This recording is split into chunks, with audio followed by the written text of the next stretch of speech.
আসসালামু আলাইকুম। সেদিন অনেক অনেক যুদ্ধ করার পর আমি বের হতে পেরেছি। যদিও আমি একা বের হইনি, আমার আপুর সাথে নিয়ে গিয়েছিল। বাট আপুকেই পটানোর জন্য আমার অনেক কষ্ট করতে হয়েছে। কেননা সে বের হবে না।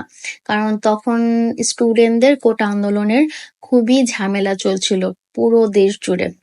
এটা আমরা সবাই জানি। তো যার কারণে আপু একদমই সাহস পাচ্ছিল না যে বের হবে। তো ভাইয়া বলছিল যে আচ্ছা ঠিক আছে, এখন তো রাত 12টা বেজে গেছে, গিয়ে দেখি রাস্তায় হয়তো বা জ্যাম ট্যাম কম থাকতে পারে। দ্যাটস আমরা বের হলাম। তো এখানে গিয়ে আমরা কফি নিলাম। খিলগা গেলে অবশ্যই আপনের কফিটা খেতে হয়, আর এমনিও কফি আমার খুবই পছন্দের, সেজন্যে দেন আমরা ওয়াফেল খাওয়ার জন্য চলে গেলাম।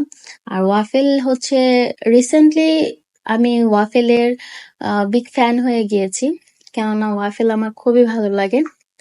তো গিয়ে ওইখানে ওয়াফেল খেলাম আমরা।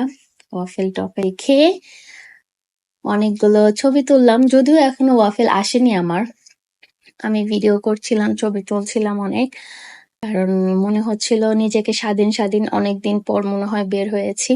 এখন তেমন একটা বাসা থেকে বের হওয়া হয় না, যার কারণে একবার বের হতে পারলে খুবই খুশি লাগে।